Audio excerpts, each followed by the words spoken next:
ಭಾರತದ ಟೆಲಿಕಾಂ ಕ್ಷೇತ್ರದಲ್ಲಿ ಈಗ ದೊಡ್ಡ ಬಿರುಗಾಳಿ ಎದ್ದಿದೆ.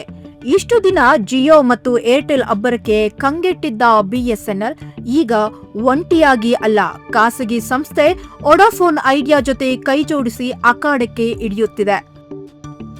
ಈ ಸರ್ಕಾರಿ ಮತ್ತು ಖಾಸಗಿ ಜುಗಲ್ಬಂದಿ ಜಿಯೋ ಏರ್ಟೆಲ್ ಸಾಮ್ರಾಜ್ಯಕ್ಕೆ ಸೆಡ್ಡು ಹೊಡೆಯಲು ಮಾಸ್ಟರ್ ಪ್ಲಾನ್ ರೆಡಿ ಮಾಡಿದೆ.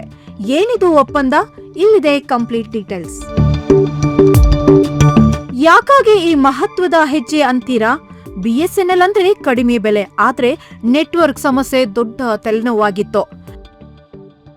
ಇದನ್ನು ಮೆಟ್ಟಿ ನಿಲ್ಲಲು ಬಿಎಸ್ಎನ್ಎಲ್ ಈಗ ಇನ್ಫ್ರಾಸ್ಟ್ರಕ್ಚರ್ ಶೇರಿಂಗ್ ಮೊರೆ ಹೋಗಿದೆ. ಅಂದ್ರೆ ಬಿಎಸ್ಎನ್ಎಲ್ ಮತ್ತು ವೊಡಾಫೋನ್ ತಮ್ಮಲ್ಲಿರುವ ಟವರ್ಗಳು ಮತ್ತು ಆಪ್ಟಿಕಲ್ ಫೈಬರ್ಗಳನ್ನು ಪರಸ್ಪರ ಹಂಚಿಕೊಳ್ಳಲಿವೆ.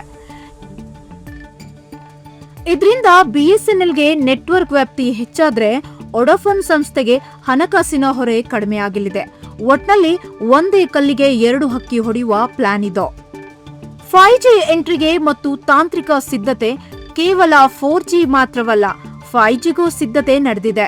ಬಿಎಸ್ಎನ್ಎಲ್ ಅಧ್ಯಕ್ಷ ರಾಬರ್ಟ್ ಜೆ ರವಿ ಅವರ ಪ್ರಕಾರ ಈಗಾಗಲೇ ಇರುವ ಲಕ್ಷಾಂತರ 4G ಟವರ್ಗಳನ್ನು ಸಾಫ್ಟ್ವೇರ್ ಅಪ್ಗ್ರೇಡ್ ಮೂಲಕ ಶೀಘ್ರವೇ 5Gಗೆ ಬದಲಾಯಿಸುತ್ತಿದೆ. ಈ ವಾಣಿಜ್ಯ ಒಪ್ಪಂದಕ್ಕಾಗಿ ಹಳ್ಳಿಗೂ ಬಿಎಸ್ಎನ್ಎಲ್ನ ಹೈ ಸ್ಪೀಡ್ ಇಂಟರ್ನೆಟ್ ತಲುಪಲಿದೆ. ಇನ್ಮುಂದೆ ಕಾಲ್ ಡ್ರಾಪ್ ಅಥವಾ ಇಂಟರ್ನೆಟ್ ಸ್ಲೋ ಆಗುವ ಭಯ ಇರುವುದಿಲ್ಲ. ಹಾಗಾದ್ರೆ ಸರ್ಕಾರದ ನಿರ್ಧಾರ ಮತ್ತು ನಿರೀಕ್ಷೆ ಏನ್ ಗೊತ್ತಾ?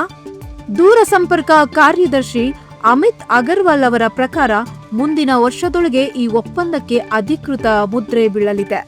ಬಿಎಸ್ಎನ್ಎಲ್ ಹಳ್ಳಿಗಳಲ್ಲಿ ಸ್ಟ್ರಾಂಗ್ ಇದ್ರೆ ವೊಡಾಫೋನ್ ನಗರದಲ್ಲಿ ಗಟ್ಟಿಯಾಗಿದೆ. ಇವೆರಡೂ ಒಂದಾದ್ರೆ ಗ್ರಾಹಕರಿಗೆ ಗುಣಮಟ್ಟದ ಸೇವೆ ಸಿಗುವುದರಲ್ಲಿ ಸಂಶಯವೇ ಇಲ್ಲ. ಜಿಯೋ ಏರ್ಟೆಲ್ ಇದು ಬ್ರೇಕ್ ಹಾಕುತ್ತಾ ಅನ್ನೋದೇ ಈಗ ಕುತೂಹಲ. ಹಾಗಾದ್ರೆ ನೀವು ಬಿಎಸ್ಎನ್ಎಲ್ 5Gಗಾಗಿ ಕಾಯ್ತಾ ಇದ್ದೀರಾ? ಮತ್ತಷ್ಟು ಇಂಟ್ರೆಸ್ಟಿಂಗ್ ಸುದ್ದಿಗಳಿಗೆ ಕಾಯ್ತಾ ಇರಿ.